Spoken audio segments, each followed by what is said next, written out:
Alright Rumblers, here's a quick walkthrough of the Rumble Motors headlight kit, which we now have ready to ship for the Apex, and we'll soon have kits ready for the Air SS. So here's the box. It comes with a wiring diagram, and then here's the hardware that we need to get it mounted.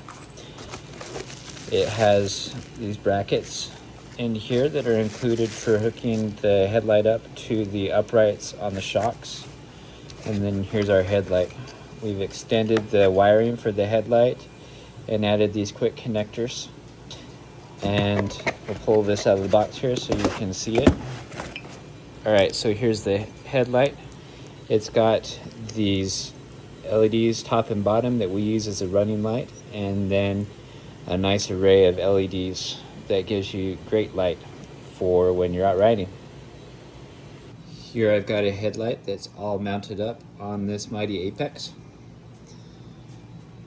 These mounting brackets are a nice aluminum bracket so you won't have any weathering, and then the hardware we've included is all stainless steel.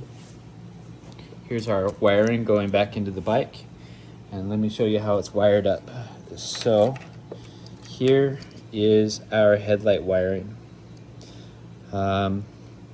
This side is for the running light.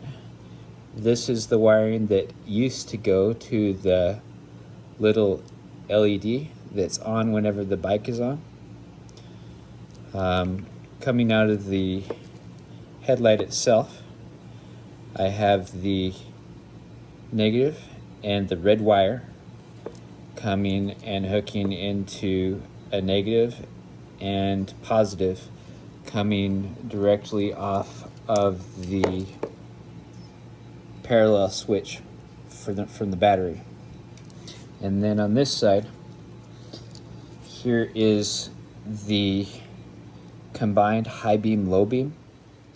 So I have my yellow and green coming off of the headlight, going into the switch, coming down from the handlebars, and then on this side coming out of the switch and connected to this yellow wire which comes off the DC-DC.